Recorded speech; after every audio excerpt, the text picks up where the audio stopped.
Que a paz do nosso Mestre Jesus nos envolva agora e sempre. Vamos iniciar o nosso Evangelho, já serenando os nossos corações, sentindo a presença amiga do nosso anjo da guarda ao nosso lado, de todos os benfeitores da seara de Jesus que nos acompanham neste momento de conexão com o Evangelho. Que o ambiente onde nós estamos possa ser harmonizado, banhado de boas energias, de bons fluidos, trazendo tranquilidade, para que possamos estar neste momento presentes com Jesus, sem nos preocuparmos com as questões lá fora, com as coisas que nos preocupam. Vamos nos entregar de coração e alma ao nosso Mestre, a este momento tão valioso no nosso dia. Já vamos sentindo o amparo de Maria de Nazaré, nossa mãe espiritual, mãe de Jesus, que sempre nos envolve com seu amor, nos envolve no seu manto, nos banha com sua luz azul que emana do amor que sai do seu coração e nos tranquiliza. Ela nos tranquiliza, nos acerena, acalma nossa mente, para que possamos chegar a Jesus, nosso Mestre, já presente entre nós, com seu olhar carinhoso, nos transmitindo força, coragem, para construirmos dentro de nós, a cada dia, passo a passo, o caminho que Ele nos ensinou. E junto a Jesus nós chegamos ao nosso Pai de infinita misericórdia, e agradecemos. Te agradecemos, Pai, pela vida, pela existência, tudo que somos, tudo que temos, e a oportunidade de mais um dia estarmos reunidos em Teu nome, fortalecendo o Teu reino de amor em nosso coração. Pai nosso que estais no céu, santificado seja Teu nome. Venha a nós o Teu reino e seja feita, Pai, a Tua vontade, assim na terra como no céu. O pão nosso de cada dia dá-nos hoje. Perdoa, Pai, nossas ofensas, assim como perdoamos quem nos tem ofendido. E não nos deixes cair em tentação, mas livrai-nos, Pai, de todo mal. E com Tua permissão, nós iniciamos o Evangelho desta manhã. Que assim seja. Hoje nós começamos um novo tema, que é o seguinte: doenças e doentes. Espírito doente, corpo doente, causas remotas de certos sofrimentos, reforma íntima como cura definitiva. A nossa referência para esse tema é o capítulo 7 do Evangelho segundo o Espiritismo, Bem-aventurados os pobres de espíritos, e nós vamos trabalhar em cima do texto o orgulho e a humildade. Essa mensagem ela foi nos trazida no ano de 1863 por Lacordaire. Quem foi Lacordaire? Eu trouxe aqui para falar para vocês. Ele foi um sacerdote dominicano francês, nasceu em 1802, desencarnou em 1861. Essa mensagem é de 1863. E ele foi dizem que ele foi um brilhante orador católico do século XIX, muito conhecido pela sua dedicação ao Evangelho, e que ele continuou esse trabalho junto ao Evangelho após o seu desencarne no plano espiritual. E foi permitido que durante a codificação do Evangelho segundo o Espiritismo, ele se manifestasse para nos trazer essa mensagem. E ele vai falar do orgulho e da humildade. Nós vamos pegando pequenos trechos durante a semana para a gente compreender um pouquinho das mensagens que ele traz. Ele começa assim: Que a paz do Senhor seja convosco, meus caros amigos. Venho até vós para vos encorajar a seguir o bom caminho. Aos pobres de espíritos que antigamente habitavam a terra, Deus dá a permissão de vir vos esclarecer. Que o Espírito Santo me ilumine e me ajude a tornar minha palavra compreensível. Todos vós encarnados que estáis na dificuldade e procurais a luz, que a vontade de Deus me ajude para fazê-la brilhar aos vossos olhos. E aí ele começa: a humildade é uma virtude bem esquecida entre vós. Os grandes exemplos que vos foram dados são bem pouco seguidos. E todavia, sem a humildade, podeis ser caridosos com o vosso próximo? Oh, não! Porque esse sentimento, a humildade, nivela os homens. Diz-lhes que são irmãos, que devem se entreajudarem e os conduz ao bem. Sem a humildade, vos adornais de virtudes que não tendes. Que assim seja. Nós vamos pegar esse pequeno trecho, porque o que eu pensei da gente refletir durante essa semana? Nós vamos falar, veja bem, nosso tema é doenças, doentes, doença do corpo, doença do espírito, e o texto para reflexão deste tema é o orgulho e a humildade. E como na espiritualidade nada acontece por acaso, nós vamos buscar compreender por que o orgulho está tão ligado à doença. A doença do corpo, a doença da alma. E por que a reforma íntima, né? Trabalhar esse orgulho em nós, ele é nos trazido aí como a cura definitiva. O orgulho, ele é uma daquelas chagas da humanidade que a gente tanto fala. Nós sempre falamos, né? Que o que mais nos corrompe, o que mais nos tira do caminho do bem, são aqueles sentimentos que a gente vem construindo no decorrer de muitos milênios e que nos desviaram do caminho do bem. Orgulho, egoísmo e vaidade. E o orgulho, a gente pode dizer que é uma das piores armadilhas que nós carregamos dentro de nós sem perceber.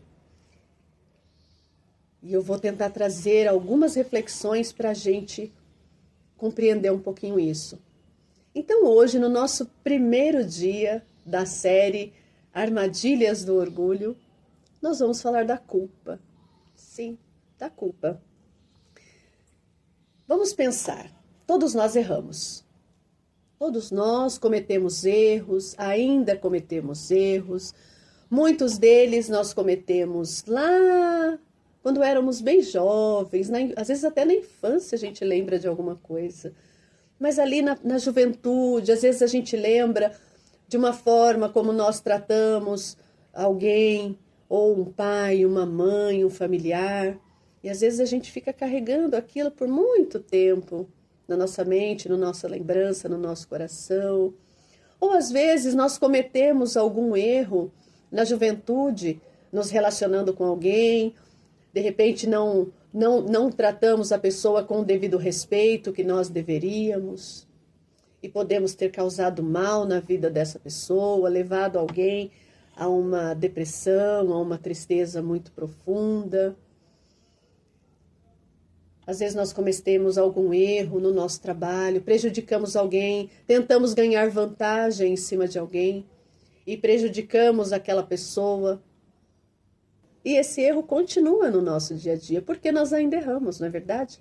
Nós ainda cometemos os nossos equívocos, os nossos erros, e que muitas vezes fica ali, no nosso consciente, mastigando na nossa mente. Por quê? Porque muitas vezes a gente não consegue agir da forma como nós gostaríamos.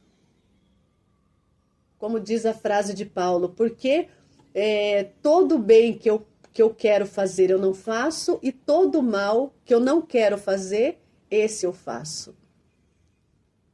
E isso acontece conosco constantemente. Quantas vezes a gente não se depara numa situação que nós temos uma tratativa com alguém ou com alguma situação e que a gente olha e fala, poxa vida, você não precisava ter agido dessa forma. E a gente fica ali se culpando e não consegue agir diferente. Então, esse sentimento, esses erros que nós cometemos no decorrer da nossa trajetória, muitas vezes nos gera o sentimento de culpa. Uma culpa que nós vamos carregando, vamos acentuando e vamos sempre lembrando daquela culpa. Vamos sempre lembrando daquele erro e vamos entrando num círculo vicioso de culpa e de autocondenação.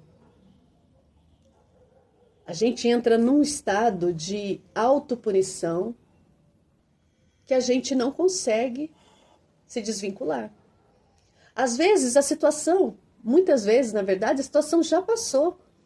A pessoa já nos perdoou, a gente já perdoou a pessoa, a situação já passou, mas nós ficamos ainda carregando essa culpa dentro do nosso coração. E essa culpa, ela vai ficando pesada. E o que vai acontecendo como consequência dessa culpa? Nós passamos a achar que nós não merecemos o melhor. Que nós merecemos sofrer, que nós não merecemos uma vida melhor. Nós começamos a entrar num estado de paralisia. A nossa emoção, ela começa a ficar tão desequilibrada, nós entramos num estado de vergonha, muitas coisas nós sentimos vergonha. Às vezes nós entramos num estado de depressão, de tanta culpa que nós carregamos dentro do nosso coração.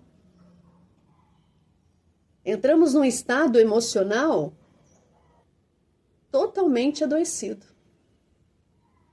Olha a doença chegando na alma.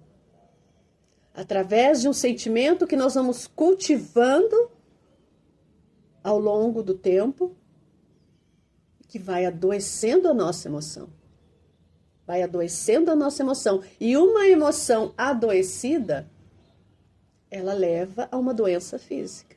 Como já citamos, a depressão, desequilíbrios mentais, doenças gástricas, várias doenças, hoje nós já sabemos, doenças do corpo físico, elas são provenientes de uma emoção desequilibrada, que nós vamos cultivando até que as células do nosso corpo sintam essa consequência.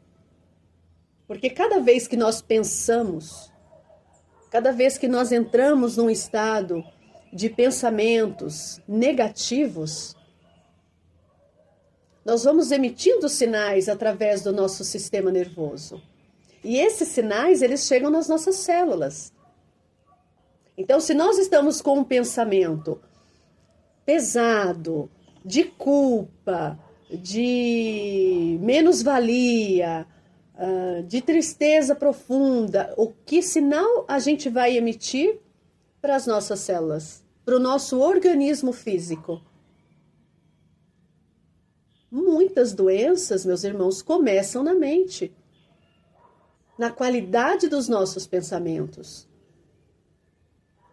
E isso não adoece só a nós, adoece o nosso ambiente, porque todos aqueles que estão ao nosso redor sentem a influência desse nosso estado emocional.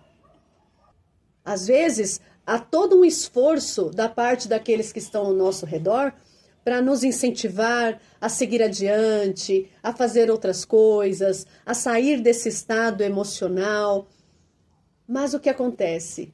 Nós não nos sentimos merecedores. Nós achamos que nós não merecemos o auxílio dessas pessoas. Nós achamos que nós não merecemos sair desse estado. E a gente fica ali se autocondenando o tempo todo.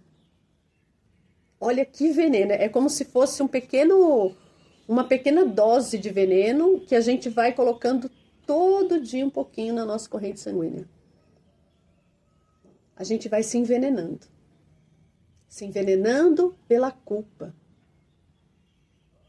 É alguém que desencarna e nós temos a culpa de não termos feito tudo o que nós poderíamos ter feito. É uma separação que acontece e que nós nos culpamos porque nós achamos que deveríamos ter agido de outra forma. É o filho que cresce e toma um mau caminho e nós nos culpamos porque deveríamos ter sido mais presentes na sua educação. A culpa, ela vem nos conduzindo o tempo todo. A culpa ela pode ser saudável se nós soubermos direcionar essa culpa para o aprendizado, que é o papel da humildade. A humildade, ela faz a gente olhar para o nosso erro, aprender com o nosso erro, reparar o que nós pudermos e seguir adiante. Não ficar remoendo o erro o tempo todo. A humildade nos ensina o caminho saudável da culpa. Tá, mas você falou de orgulho. Aonde que está o orgulho nisso tudo? Vamos descobrir a armadilha do orgulho por trás da culpa? A culpa, muitas vezes, nada mais é do que nós não aceitarmos os nossos erros, as nossas imperfeições. Nós não aceitamos que nós somos seres passíveis de erro. Nós não aceitamos que nós somos pessoas que podem errar. É o orgulho. Falando através de um sentimento que nós chamamos de culpa, e a culpa ela é disfarçada de uma virtude, como Lacordaire diz aqui, vos adornais de virtudes que não tendes.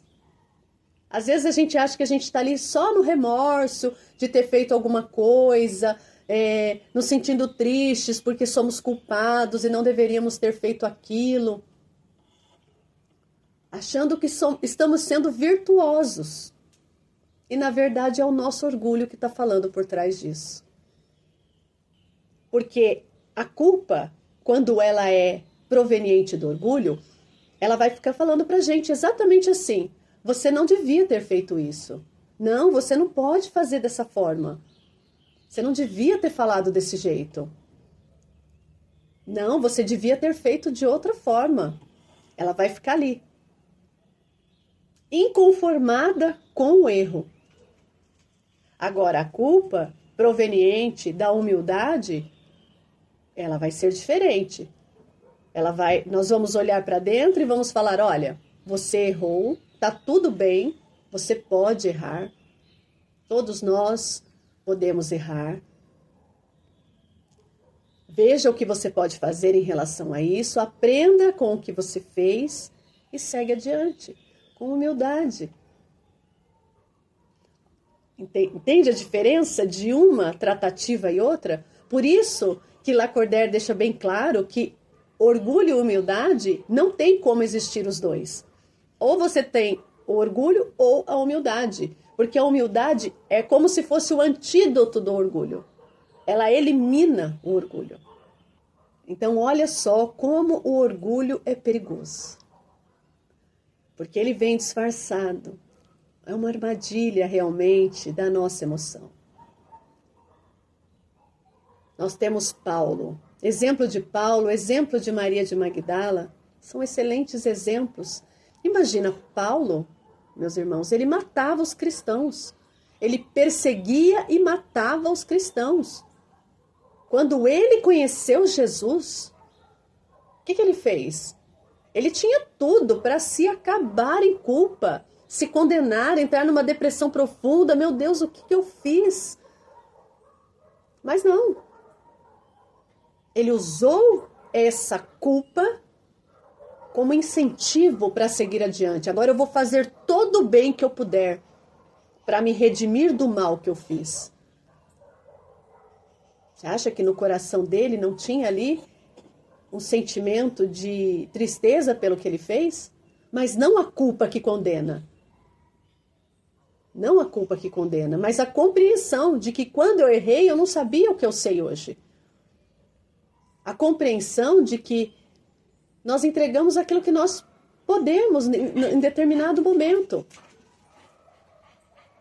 E é necessário humildade de olhar para isso. Maria de Magdala, uma pessoa que se perdeu na matéria, na luxúria, na área da sexualidade, ao encontrar Jesus, olhou para frente. Não ficou olhando para trás. Nossa, o que eu fiz? Nossa, como eu pude ser desse jeito? Não. Entender que o passado ficou. E que o que importa é o que nós estamos fazendo hoje. E essa culpa, esse erro que nós cometemos, eles são muito importantes. Por quê? Porque eles nos dão o parâmetro. Quando a gente olha para trás, ou quando a gente olha para algo que nós fizemos, um erro que nós cometemos, e isso nos causa desconforto, é sinal de que nós estamos evoluindo. É um ótimo sinal. Quando nós olhamos para aquilo que nós fizemos lá no passado e que a gente às vezes se envergonha, e a gente se culpa, e a gente fica inconformado. É importante isso doer. Porque é sinal de que nós aprendemos, de que nós não queremos mais fazer daquela forma. E se hoje a gente ainda comete erro e se sente culpado, isso também é bom. Por quê? Porque é a emoção que nós já estamos trabalhando para aprendermos a ser pessoas melhores. É a dor que chega para o nosso aprendizado. Mas o que nós não podemos é ficar ali, martelando o erro, mastigando o erro dentro da nossa mente, nos condenando, entrando numa área de sombra, que depois nós vamos só nos afogando nela. Nos afogando em culpa, nos afogando em depressão, o corpo vai adoecendo, sim, e por trás disso é o orgulho que fala. Estejamos muito atentos, meus irmãos, para a gente não cair nessa armadilha. Vamos agradecer? Com o coração cheio de gratidão, vamos emitir sentimentos de amor e luz aos nossos irmãos de caminhada terrena, envolvendo todo o planeta Terra em intensa luz, intenso amor, principalmente os países em guerra. Vamos envolvendo os nossos irmãos em muito amparo, envolvendo os hospitais, os moradores de rua, envolvendo todos os nossos irmãos que trabalham nas necessidades dos moradores de rua, para que todos possam receber o amparo necessário, principalmente nesses dias de frio.